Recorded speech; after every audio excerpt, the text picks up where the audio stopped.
ನಮಸ್ಕಾರ.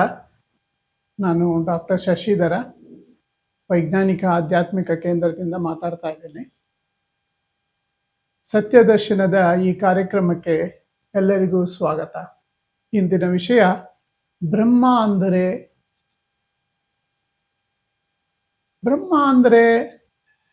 ಬೊಮ್ಮ ಅಥವಾ ದೊಡ್ಡದು ಅಂತ, ಇನ್ಫಿನಿಟ್ ಅನ್ಬಿಟ್ಟು. ಇದನ್ನೇ ತೈತ್ತಿರೀಯ ಉಪನಿಷತ್ನಲ್ಲಿ ಸತ್ಯಂ ಜ್ಞಾನಂ ಅನಂತಂ ಬ್ರಹ್ಮ ಅಂತ ಕರೀತಾರೆ. ಸತ್ಯಂ ಅಂದರೆ ಯಾವಾಗಲೂ ಸತ್ ಅಂದರೆ ಏನಿದೆಯೋ, ಯಾವ್ದು ಸತ್ಯವೋ ಅದು. ಆ ಸತ್ಯಂ ಅಂದಾಗ ನಮ್ಗೆ ಜ್ಞಾಪಕ ಬರೋದು ಅಸತೋಮ ಸದ್ಗಮಯ ಅಂತ. ಅಸತ್ಯದಿಂದ ಸತ್ಯಕ್ಕೆ ಲೀಡ್ ಮಾಡುವಂಥ ಒಂದು ವಿಷಯ. ಸತ್ಯ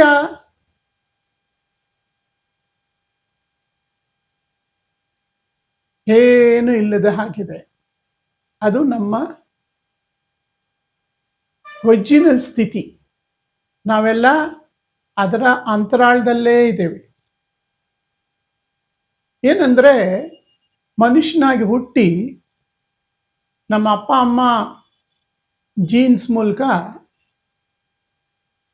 ನಮಗೆ ಈ ಜೆನೆಟಿಕ್ ಮೆಮೊರಿಯಿಂದ ದೇಹ ಫಾರ್ಮೇಷನ್ ಆಗಿದೆ, ಬ್ರೈನ್ ಫಾರ್ಮೇಷನ್ ಆಗಿದೆ. ಅದರಿಂದ ನಾವು ದೇವರು ಪ್ರತಿಯೊಂದು ಕ್ವಶನ್ಸ್ ಮಾಡ್ಕೊಳ್ತೀವಿ, ಜೀವನದ ಅರ್ಥ. ಸೊ ಇದೆಲ್ಲ ಬಂದಿರೋದು ಒಂದು ನಮ್ಮ ಅಪ್ಪ ಅಮ್ಮನ ಬಳುವಳಿ. ಬಟ್ ನಾನು ತಾಯಿ ಗರ್ಭದಲ್ಲಿರೋವಾಗ ನನಗೇನು ಗೊತ್ತಿಲ್ಲ, ದೇಹದ ಅರಿವಿಲ್ಲ, ಮನಸ್ಸನ್ನೋದಿಲ್ಲೇ ಇಲ್ಲ. ಭಾವನೆ, ಎಮೋಷನ್ಸ್ ಇದೆ, ಜೀನ್ಸ್ ಫಾರ್ಮಲ್ಲಿದೆ, ಇನ್ನೂ ಅದು ಎಕ್ಸ್ಪ್ರೆಷನ್ ಆಗಿಲ್ಲ. ಪರಿಸರ ಗೊತ್ತಿಲ್ಲ. ಸೊ ನಮ್ಮ ಸ್ಥಿತಿ ಆ ಸತ್ಯದಲ್ಲೇ ಬಂದಿದೆ. ಇವಾಗೂ ಕೂಡ ನಾನು ಏನು ಕಲಿಕೆ ಇದೆ ಅದನ್ನು ಒಂದು ಸ್ವಲ್ಪ ಸೈಡ್ಗಿಟ್ಟಾಗ ನನ್ನ ಒರಿಜಿನಲ್ ಸ್ಥಿತಿಗೆ ಹೋಗ್ತೀವಿ.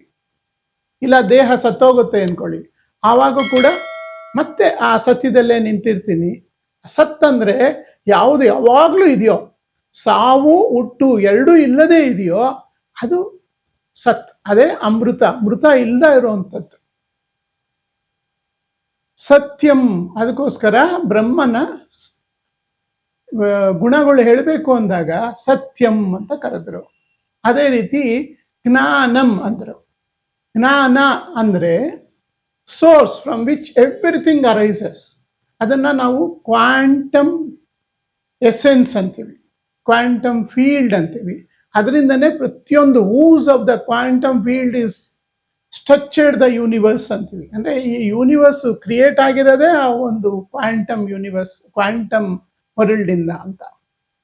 ಸೊ ಇವಾಗ ಪ್ರಪಂಚ ಅಂದಾಗ ಈ ಪಂಚಭೂತಗಳಿಂದ ಪ್ರತಿಯೊಂದು ಮಾಡಿದೆ ಅಂತ. ಅದೇ ರೀತಿ ಪ್ರಜ್ಞಾನಂ ಬ್ರಹ್ಮ ಅಂತೀವಿ. ಈ ಜ್ಞಾನದಿಂದನೇ ಪ್ರತಿಯೊಂದು ಕ್ರಿಯೇಟ್ ಆಗಿದೆ. ಸೊ ಅದರಿಂದ ಪ್ರಜ್ಞಾನಂ ಬ್ರಹ್ಮ ಅಂತೀವಿ. ಈ ಜ್ಞಾನ ಅಂದ್ರೆ ಅಂತರಾಳ. ಇದನ್ನ ಸಿಂಪಲ್ ಆಗಿ ಇನ್ನೂ ಅರ್ಥ ಮಾಡ್ಕೊಬೇಕು ಅಂದ್ರೆ, fish in a ocean. Fish ಒಂದು ಅಟಾಮಿಕ್ ಸ್ಟಫ್. ಅದು ಸರ್ಚ್ ಮಾಡ್ತಾ ಇದೆಯಂತೆ, where is truth, where is water, where is water, where is water in the ocean. ಅದೇ ರೀತಿ ನಾವು ಈ ಜ್ಞಾನದಲ್ಲೇ ಇದ್ದೀವಿ, ನಮ್ಮ ಅಂತರಾಳನೇ ಜ್ಞಾನ, ಬಟ್ ಅದನ್ನೇ ಹುಡುಕ್ತಾ ಇದ್ದೀವಿ. ಸೊ ಅದಕ್ಕೋಸ್ಕರ ಇದನ್ನ ಜ್ಞಾನಂ ಅಂತ ಕರೆದ್ರು, ಅಥವಾ ಅನಂತ ಅಂತ ಕರೆದ್ರು. ಅನಂತ ಅಂದ್ರೆ ಅಂತ್ಯವಿಲ್ಲದ್ದು. ಇವಾಗ ಹೊರಸತ್ಯದಲ್ಲಿ ಎಲ್ಲದಕ್ಕೂ ಹುಟ್ಟು ಇದೆ, ಸಾವಿದೆ. ಒಳಸತ್ಯಕ್ಕೆ ಯಾವಾಗಲೂ ಇರುವಂಥದ್ದು, ಕಾನ್ಸ್ಟೆಂಟ್ ಆಗಿರುವಂಥದ್ದು, ಪೂರ್ಣವಾಗಿರುವಂಥದ್ದು, ಶಾಂತವಾಗಿರುವಂಥದ್ದು, ಅದ್ರ ಪಾಡ್ಗೆ ಅದಿದೆ. ಸೊ ಈ ಎಲ್ಲ ಕ್ಯಾರೆಕ್ಟರ್ಸ್ ಇದ್ದಾಗ ಮಾತ್ರ ಅದನ್ನ ನಾವು ಬ್ರಹ್ಮ ಅಂತ ಕರಿತೀವಿ. ಬೊಮ್ಮ ಅಂದ್ರೆ ದೊಡ್ಡದು ಅಥವಾ ಇನ್ಫಿನಿಟ್ ಅಂತ. ಸೊ ಇದನ್ನೇ ಈಶಾವ್ಯಾಸ ಮಿದಂ ಸರ್ವಂ ಅಂತ ಈಶಾವ್ಯಾಸ ಉಪನಿಷತ್ನಲ್ಲಿ ಹೇಳ್ತೀವಿ. ಅಂದ್ರೆ ಎಲ್ಲಾ ಕಡೆ ಪರ್ವೇಡ್ ಆಗಿದೆ. ಇವಾಗ ಅಟಾಮಿಕ್ ಸ್ಟಫ್ ಅಂತ ಏನು ಹೇಳಿದೆ, 99.9999% ಎಂಟಿ ಲೈಕ್ ಸ್ಪೇಸ್, ಅದು ಎಲ್ಲಾ ಕಡೆ ಪರ್ವೇಡ್ ಆಗಿರೋದ್ರಿಂದ ಅದು ಇನ್ಫಿನಿಟ್, ಎಲ್ಲಾ ಕಡೆ ಇದೆ. ಈ ಒಂದು ಸ್ಥಿತಿಯೇ ಬ್ರಹ್ಮಸ್ಥಿತಿ. ಇದನ್ನೇ ನಮ್ಮವರು ಬಯಲು ಅಂತ ಕರೆದ್ರು, ಅಚಲ ಅಂತ ಕರೆದ್ರು, ಪರಬ್ರಹ್ಮ ಅಂತ ಕರೆದ್ರು, ಕೃಷ್ಣ ಕಾನ್ಷಿಯಸ್ನೆಸ್ ಅಂತ ಕರೆದ್ರು, ಕ್ರೈಸ್ಟ್ ಕಾನ್ಷಿಯಸ್ನೆಸ್ ಅಂದ್ರು, ಬುದ್ಧ ಸ್ಥಿತಿ ಅಂದ್ರು. ಹೆಸರುಗಳು ಎಷ್ಟೇ ಇದ್ರೂ ಕೂಡ ಇರೋದೊಂದೇ ಸತ್ಯ, ಅದು ಅಂತರಾಳ, ಅಂತರಾತ್ಮ. Thank you.